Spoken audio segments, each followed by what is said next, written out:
నమస్తే, welcome to our channel. సొంత నేతలే వైసీపీ పార్టీకి సమాధి కడుతున్నారా? 2019 నుంచి 2024 వరకు ఏవైతే తప్పులు చేశారో అవే తప్పులు అధికారం పోయినా చేస్తున్నారా? ఇంతకీ ఏం జరిగింది? మరి ఈ రోజు చూసుకున్నట్లయితే ముఖ్యమంత్రి చంద్రబాబు నాయుడు గారిని ఉద్దేశించి అంబటి చేసినటువంటి కామెంట్స్ వీటన్నిటికీ కూడా బలం చేకూర్చే విధంగా ఉందని పలువురు అయితే విశ్లేషిస్తున్నారు. మరి వైసీపీ భవిష్యత్తు ఏ విధంగా ఉండబోతుంది, మరీ ముఖ్యంగా జగన్మోహన్ రెడ్డి గారి భవిష్యత్తు ఏ విధంగా ఉండబోతుంది, ఇటువంటి అంశాలన్నీ కూడా చర్చించడానికి మనతో పాటుగా ఉన్నారు సీనియర్ జర్నలిస్ట్ దుర్గకుమార్ గారు. నమస్తే సార్. నమస్తే శ్రావణి, మన వీక్షకులకు కూడా. వైసీపీ పార్టీ ఓడిపోయిన తర్వాత సమీక్షించుకోకుండా అధికారంలో ఉన్నప్పుడు ఏవైతే తప్పులు చేసిందో అదే తప్పులు ఇప్పుడు అధికారం పోయిన తర్వాత 11 సీట్లకు పరిమితమైన తర్వాత కూడా ఆ తప్పులే చేస్తుంది. మరీ ముఖ్యంగా భాష, వాళ్ళు ఉపయోగించే భాషను మార్చుకోవట్లేదు. అసెంబ్లీ సాక్షిగా ఏవైతే దుర్భాషలాడారో ఇప్పుడు అధికారం కోల్పోయిన తర్వాత ప్రజలు తీర్పునిచ్చిన తర్వాత కూడా అదే భాష ఉపయోగిస్తున్నారు అంటూ పలువురు విశ్లేషిస్తున్నారు. దీంతో వైసీపీ తమకు తామే సమాధి కట్టుకుంటున్నారని కూడా కొందరు చెప్తున్నారు. మరి ఇప్పుడు దానికి బలం చేకూర్చే విధంగానే ఉన్నాయి అంబటి కామెంట్స్. ఈ మొత్తం పరిణామాన్ని ఏ విధంగా చూడాలంటారు? శ్రావణి, రాజకీయాల్లో ఏం చెప్తారంటే ఎప్పుడు కూడా హత్యలు ఉండవు, రాజకీయాల్లోనూ ఆత్మహత్యలు మాత్రమే ఉంటాయని చెప్తారు. అవి వ్యక్తులు, రాజకీయవేత్తలు స్వయంగా చేసుకునే ఎవరినండి ఆ పార్టీల తీసుకునే నిర్ణయాలు, వాళ్ళ ప్రవర్తన వల్ల జరుగుతాయి. ఇప్పుడు మీరు చెప్పారు 2019 నుంచి 2024 వరకు అప్రతిహతంగా జరిగింది జగన్మోహన్ రెడ్డి ప్రభుత్వం. అటువంటి మెజారిటీ బహుశా స్వతంత్ర భారతదేశంలో అతి అరుదుగా వచ్చిన ఒక మెజారిటీ. అది అనర్హులకి గనక ఏదైనా ఒక రకమైన అధికారం గనక దొరికితే ఏ విధమైనటువంటి ప్రవర్తన ఉంటుందో అటువంటి ప్రవర్తన వల్లే వాళ్ళు నిజానికి 2024లో ప్రభుత్వాన్ని కోల్పోయారు. ప్రజల్లో ఎప్పుడైనా మనం ఏదైనా సంపాదించడం కానీ లేకపోతే ఏదైనా సాధించడం కానీ ఎంత కష్టమో దాన్ని నిలబెట్టుకోవటం ఇంకా ఎక్కువ కష్టం. అక్కడే వాళ్ళు తడబడ్డారు. ఇప్పుడైతే ప్రజలు వాళ్ళకు ఊహించిన స్థాయిలో మెజారిటీ ఇచ్చారో అది వాళ్ళ బలం అనుకున్నారు. మనం వంచినటువంటి హామీలు, ఇచ్చినటువంటి ఫాల్స్ హామీల మూలాన ప్రజలు వంచనకి గురయ్యి మనం నమ్మి ఇచ్చారు. కనీసం మనం నిలబెట్టుకునే ప్రయత్నం చేయాలనే ప్రయత్నం, అంటే అసలు అటువంటి పరిపాలన సరగల పూర్తి భిన్నంగా జరిగింది. ప్రజలే మాకు దేవుళ్ళు, ప్రజలకి మేము ఇన్ని హామీలు ఇచ్చాము, ఇన్ని మంచి పనులు చేస్తామని చెప్పిన జగన్మోహన్ రెడ్డి గారు ప్రజలనే లక్ష్యంగా పెట్టుకుని వేధించడం మొదలుపెట్టాడు. గతంలో మనం నిజాం ప్రభుత్వంలో చూసాం, పోలీసుల్ని రజాకారుల్ని పెట్టుకుని ప్రజల్ని హింసించాడని. ప్రజాస్వామ్య దేశంలో జగన్మోహన్ రెడ్డి గారు ప్రజల చేత ఎన్నిక కాబడి నిజాం కన్నా కూడా ఘోరమైన పరిపాలన చూపించాడు. అసలు ఆంధ్రప్రదేశ్ ప్రజలు అటువంటి పరిపాలన ఇప్పుడు చూడాల. తెలంగాణ ప్రజలు చూశారు, నిజాం పరిపాలనలో ఈ సాయుధ పోరాటం చేసి తిరుగుబాటు చేశారు. అట్లాంటి సాయుధ పోరాటమే మొన్న 2024లో చేసి ఇప్పుడు మీరు అన్నారు 11 స్థానాలకి ఆయన పరిమితం చేశారని. తెలంగాణ సాయుధ పోరాటానికి మొన్న 2024లో ఆంధ్రప్రదేశ్ ప్రజలు ఇచ్చిన తీర్పుకి ఆయుధాలు ఇవ్వనే కానీ ఇది బ్యాలెట్ ద్వారా ఇచ్చారు. ఈవీఎంల ద్వారా బటన్ నొక్కారు, వాళ్ళు అక్కడ ట్రిగ్గర్ నొక్కారు. ఇప్పుడు సాయుధ పోరాటంలో నిజాం మీద నాటు తుపాకులతో ట్రిగ్గర్లు నొక్కారు. అక్కడ కూడా ఈవీఎంల బట్టలను నొక్కటం ద్వారా జగన్మోహన్ రెడ్డిని అసాసిన్ చేశారు, ప్రభుత్వ నామరూపాలు లేకుండా చేశారు. కాబట్టి మీరు చెప్పారు వాళ్ళే చేసుకుంటారు ధ్వంసం అనేది కనపడుతుంది అని. వాళ్ళు ప్రభుత్వంలో ఉండగా ఎట్లా ప్రవర్తించారో ప్రభుత్వంలో లేనప్పుడు కూడా అలా ప్రవర్తిస్తున్నారన్నారు. ఎందుకు ప్రవర్తిస్తున్నారంటే వ్యక్తుల్లో పరిపక్వత అనేది ఒక రోజులో రాదు, కొంతమందికి జీవితకాలంలో కూడా రాదు. అది మనమండం కాదు. వాళ్ళ పార్టీలో ఎంపీగా చేసిన రాజమోహన్ రెడ్డి గారు, గౌతమ్ రెడ్డి గారు ఫాదర్, ఆయన కూడా ఇదే చెప్పాడు. మేకపాటి రాజమోహన్ రెడ్డి గారు కూడా ఏం చెప్పాడు, కొంతమందికి జన్మతః సంస్కారం వస్తుంది, కనీసం అలా సంస్కారం లేని వాళ్ళం మనమైనా కూడా సభ్యతతోనూ నేర్చుకోవాలి ఆచరణలో అన్నాడు. ప్రజా జీవితంలో ఉన్నప్పుడు అలాంటి సంస్కారవంతమైన భాష ఉపయోగించడం అవసరం అని చెప్పాడు. వైసీపీకి సూచన సలహా కూడా ఇచ్చారు, భాషను ఉద్దేశించి మీరు చాలా కాన్సన్ట్రేట్ చేయాలి. అదే చెప్పాడు, జన్మతః సంస్కారం లేకపోయినా ఆచరణలోనైనా సంస్కారం నేర్చుకోవాల్సిన అవసరం ఉందని చెప్పాడు.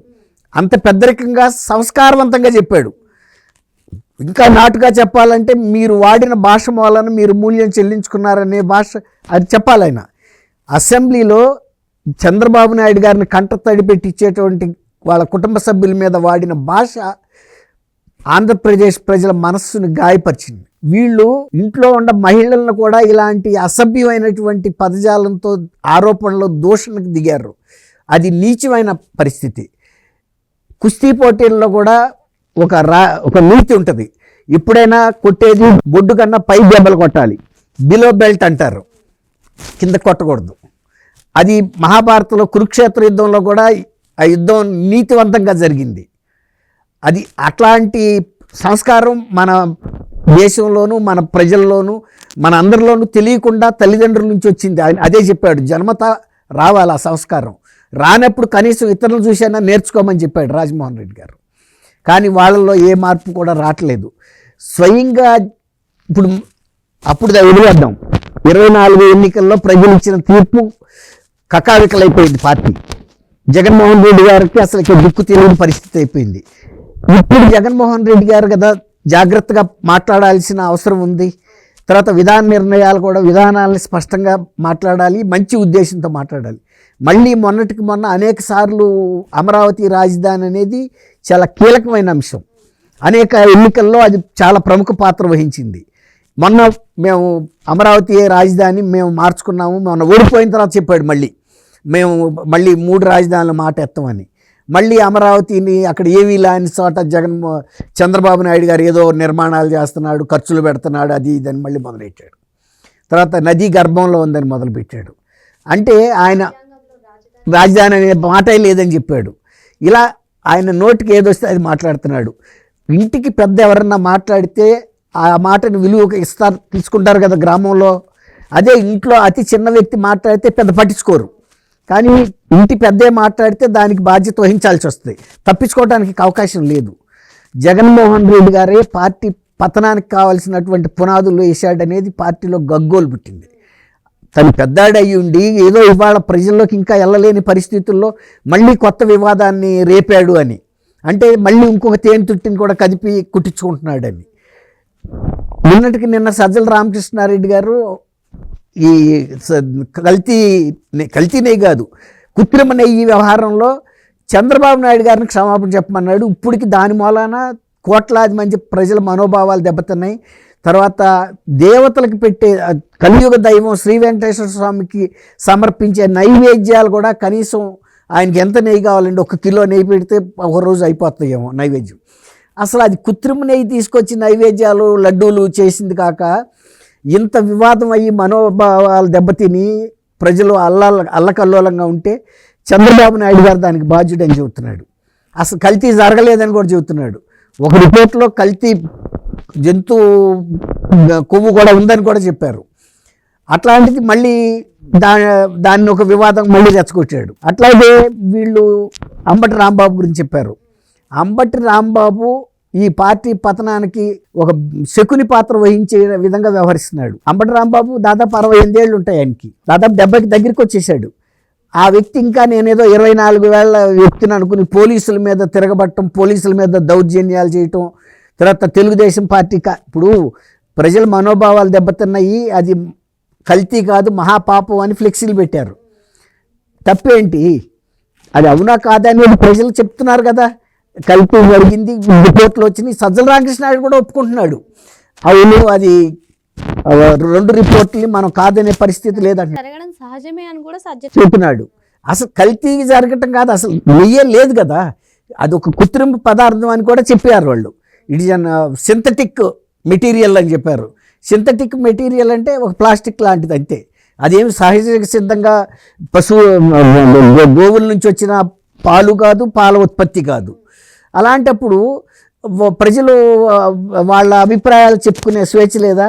అది తీసేయమని చెప్పి ప్రభుత్వానికి అల్టిమేటం ఇస్తున్నావు. నువ్వు ప్రభుత్వానికి అల్టిమేటం ఇవ్వట్లేదు, ప్రజలకు అల్టిమేటం ఇస్తున్నావు. ఎవరైతే బాధితులు ఉన్నారో వాళ్ళకి మీరు కల్తీ అయినా సరే మీరు దాని గురించి మాట్లాడటానికి వీలు లేదని నిన్న సజ్జల హెచ్చరిక. ఇవాళ అతను తీసేయమని ప్రభుత్వానికి హెచ్చరిక. తీపోతే నేనే తీస్తానని ఎగబడ్డాడు. ఎగబడితే పెట్టిన జనం వాళ్ళు కూడా ఎగబడ్డారు, నువ్వు ఎట్టా తీస్తావో చూస్తామని ఆయనకు అహం దెబ్బతింది. అంటే నేను ఒక మాజీ మంత్రిని, ఈ జిల్లాలో నేను పెద్ద ప్రముఖుడిని, నేను వెళ్ళి ఈ సించేస్తానికి వీళ్ళు అడ్డం పడుతున్నారని చెప్పి వాళ్ళు తెలుగుదేశం కార్యకర్తలు కూడా అందులో ఉన్నారని ఆయన అనుకుని చంద్రబాబు నాయుడు గారి గురించి లకారాలతో బూతులు తిట్టాడు. ఇప్పుడు అదే కనుక వాళ్ళు తిరగబడి కనుక అక్కడ పోలీసులు లేకపోతే ఆయనకు పరిస్థితి ఏంటి?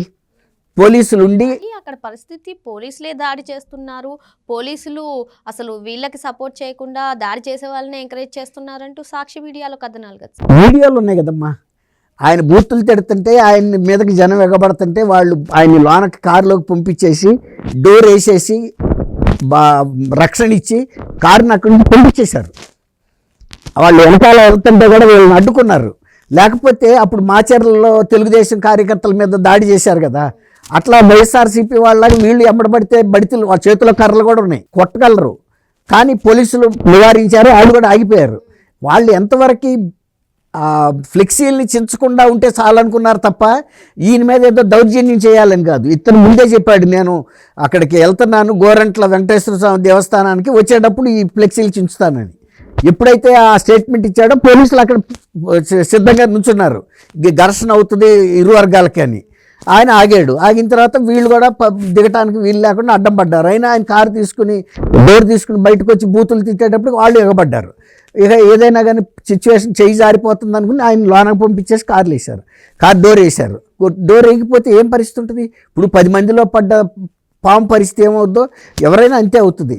అలివిగాని చాట్లకి వెళ్ళి ఇప్పుడు ఆ రోజు సిద్ధం సభలని ఇట్లా పెట్టి పిడికిలు బిగించి వేశారు. ఆ రోజు ఎవరన్నా హెచ్చరికలు చేశారు, ఎక్కడ పడితే అక్కడ పెట్టారు ఫ్లెక్సీలు. ఆ ఫ్లెక్సీలు తీసేయాలి లేకపోతే మేము షించేస్తామని ఎవడన్నా అన్నారా? తర్వాత జగన్మోహన్ రెడ్డి గారు పాదయాత్ర చేసినప్పుడు ఎక్కడన్నా అడ్డుకున్నారు ఎవరన్నా? అంతకుముందు రాజశేఖర్ రెడ్డి గారు కూడా పాదయాత్ర చేశాడు, ఎవరన్నా అడ్డుకున్నారా? ప్రజాస్వామ్యంగా మీరు చేసుకోమని అన్నారు కదా ఆ రోజు ఉన్న ప్రభుత్వాలు, తెలుగుదేశమే.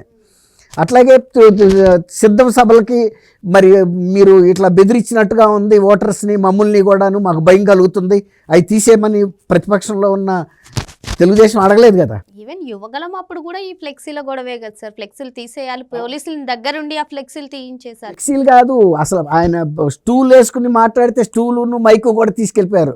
ఆయన ప్రచార రథం తెచ్చుకుంటే ఆ ప్రచార రథాన్ని పోలీసులు సీజ్ చేశారు. ఆ రకంగా ప్రతిదానికి అడ్డం. చంద్రబాబు నాయుడు గారు అక్కడ ఈస్ట్ గోదావరి జిల్లాలో ఒక మీటింగ్కి వెళ్తుంటే అక్కడ ఊరు బయట ఆపేసి మీటింగ్ జరగని వాళ్ళ అప్పుడు ఆయన వచ్చి బయట నుంచి లైట్లు కూడా ఆపేస్తే సెల్ లైట్లు పెట్టుకుని మీటింగ్ మాట్లాడాను, నడిచి వచ్చాడు 6 కిలోమీటర్లు 7 కిలోమీటర్ల రాత్రిపూట Z+ కేటగిరీ ఉండి. అన్నీ కూడా క్షుణ్ణంగా పరిశీలిస్తారు కదా, అయినా సరే వైసీపీ తన భాషని ఎందుకని మార్చుకోవట్లేదు అని చాలా మంది అడుగుతున్నారు. అవును అవును, ఆయన సొంత రాజమోహన్ రెడ్డి గారు లాంటి పెద్ద మనిషి చెప్తే ఆ తర్వాత భాషలో వాళ్ళకి వచ్చిన ఇదే ఉంది. ఇప్పుడు జగన్మోహన్ రెడ్డి గారు అదే భాషను వాడేంటి వీడేంటి అంటున్నాడు. మన ఈ మధ్య ఇక్కడికి వచ్చి కూడా తెలంగాణకు వచ్చి వాడెవడు వీడెవడో కేటీఆర్ ఫ్లెక్సీలు కూడా కలిపి పెట్టారు, రఫా నరుకుతామని. తర్వాత ఈ జంతు బలులు ఇచ్చారు, రక్తాలు చిమ్మిచ్చారు. అంటే ఒక భయానక వాతావరణం సృష్టిస్తానని చూస్తున్నారు. ఇప్పుడు అంబటి రాంబాబు గారు మరి సీనియర్ లీడర్ అయ్యి ఉండి బూతులు తిడితే ఆ బూతులు వీళ్ళు తిట్టలేరా? ఇవాళకి నిజంగా కనుక ఆయన మీద అందరూ కనుక ఎగబడితే ఆయన పరిస్థితి ఏమవుతుంది? వైఎస్ఆర్సీపీ నాయకుల మీద దాడి చేశారని అంటారు, కానీ వాళ్ళు వాడిన భాష మాటలు ఏంటనేది ఎవరన్నా పట్టుకుంటారా?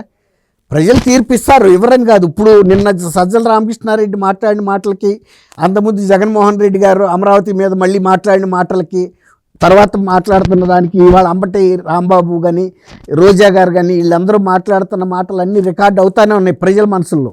రెడ్ బుక్ రాజ్యాంగం అక్కర్లా దీనికి. ప్రజలే మళ్ళీ 2029 కూడా ఖచ్చితమైన తీర్పిస్తారు. మీరు ఇంత కోట్ల మంది ప్రజల మనస్సుల్ని గాయపరిచి లడ్డు ప్రసాదాల్లో పామాయిల్ కలిపి పూర్తిగా పామాయిల్తో చేశారు. మళ్ళీ ఇంకా పైగా ఇతరుల మీద నిందలేస్తున్నారన్న దానికి ఇక మీరు మారనేది ప్రజలకు అర్థమైపోయింది. 29లో కూడా ప్రజలు వాళ్ళు ఇంతకన్నా కూడా గట్టి తీర్పు ఇవ్వడానికి సిద్ధంగా ఉంటారు. ఇటువంటి పార్టీలను ఆంధ్రప్రదేశ్ ప్రజలు సహించరు, అటువంటి వాళ్ళని ఆదరించరు. మరో అంశంతో మళ్ళీ కలుద్దాం. Thank you sir. Thank you అమ్మా శ్రావణి. మనం